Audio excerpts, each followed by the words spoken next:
राधे, जय श्री कृष्णा, जय गौ माता, जय गोपाल। मेरे इस परिवार में एक बार फिर से स्वागत, अभिनंदन। चलिए आज की चर्चा को आगे बढ़ाते हैं।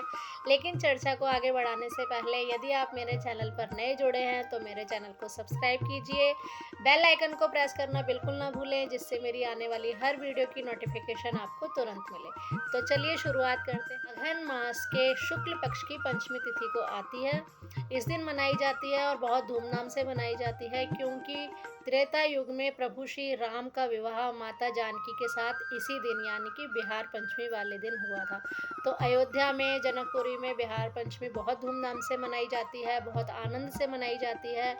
प्रभु श्री राम और सीता जी का विवाह उत्सव मनाया जाता है। विवाह की झांकियाँ निकाली जाती हैं, शोभा यात्रा आदि निकाली जाती हैं, बहुत आनंद से मनाया जाता है।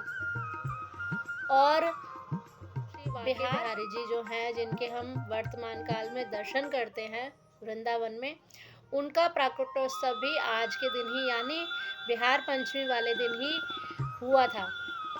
प्रभु श्री स्वामी हरिदास जी, जो कि राधा रानी हमारी लाडली किशोरी जी की अष्ट सखियों में से उनकी 8 सखियां थी, उनमें से एक ललिता सखी थी। प्रभु श्री हरिदास जी को उन्हीं का स्वरूप, उन्हीं का अवतार माना जाता है। तो उन्होंने, प्रभु हरिदास जी महाराज ने बिहार पंचमी वाले दिन ही वहाँ पर उन्हें प्रकट किया था, इसलिए बिहार पंचमी बहुत ही धूमधाम से मनाई जाती है। जैसा कि आप जानते हैं कि हरिदास जी स्वामी भजन करते थे। अपनी भजन के भजनों को सुनकर उनकी गोद में बैठकर खेलते थे और हरिदास जी स्वामी बहुत लाड़ लड़ाते थे। तो एक बार उनसे साधु संतों ने कहा कि बाबा, आप तो दर्शन कर लेते हो, हमें भी किसी दिन ठाकुर जी के दर्शन कराओ, आप आनंदित होते हो, हम भी आनंद ले सकें, तो आप भी दर्शन कभी हमें कराओ। ठाकुर जी को रिझाने के लिए स्वामी हरिदास जी ने भजन सुनाना शुरू किया, संगीत सुनाना शुरू किया, तो ठाकुर जी प्रकट हो गए, जैसे कि वह हर बार ही होते थे और लाड़ लड़ाते थे हरिदास स्वामी जी। लेकिन इस बार वह अकेले नहीं आए, वह इस बार राधा रानी को साथ लेकर आए। तो हरिदास जी स्वामी प्रसन्न हुए, आनंद लिया उन्होंने और लाड़ लड़ाया। फिर वह थोड़े से मन में उदास होने लगे, तो कान्हा ने कही कि अरे बाबा, आप उदास क्यों हो रहे हो? तो बाबा ने कहा, हरिदास जी स्वामी ने कहा कि लाला, तुम आए वो तो ठीक, लेकिन तुम लाली को लेके आ गए।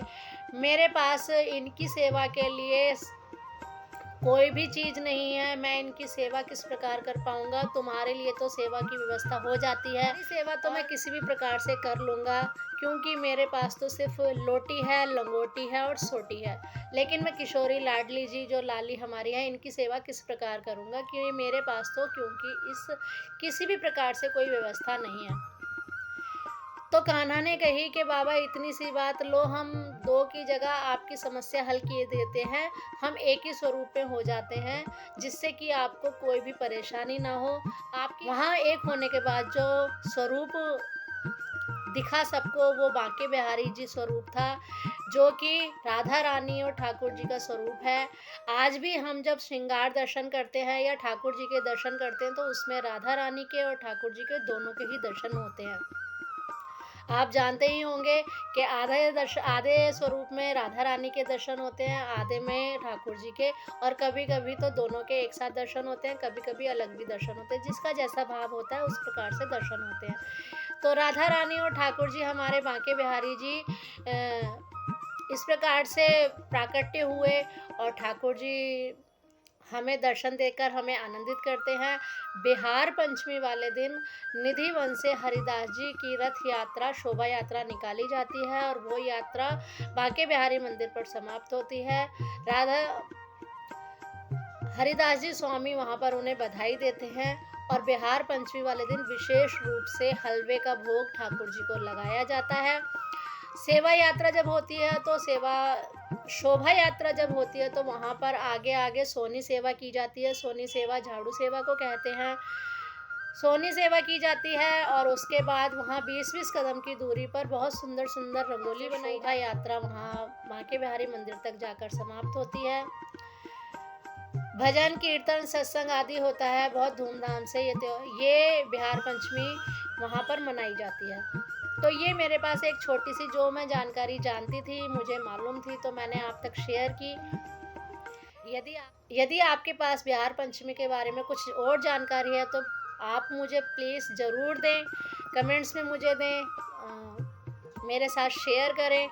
और मुझे जो जानकारी थी वो मैंने आप तक पहुंचाई। आशा करती हूँ ये जो जानकारी मेरे पास जो थी मैंने आपको दी, आपको बहुत अच्छी लगी होगी। यदि अच्छी लगे तो आप इसको आगे तक ज़रूर पहुंचाइए।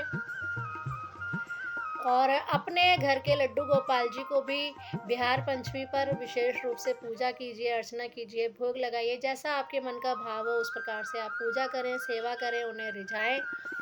और आज के लिए बस इतना ही।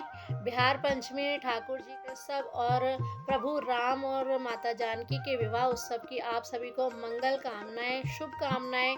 इन्हीं सब शुभ मंगल कामनाओं के साथ आज के लिए बस इतना ही। मिलती हूँ नई वीडियो में नई जानकारी के साथ। तब तक के लिए राधे राधे। जय श्री कृष्णा, जय गौ माता, जय गोपाल।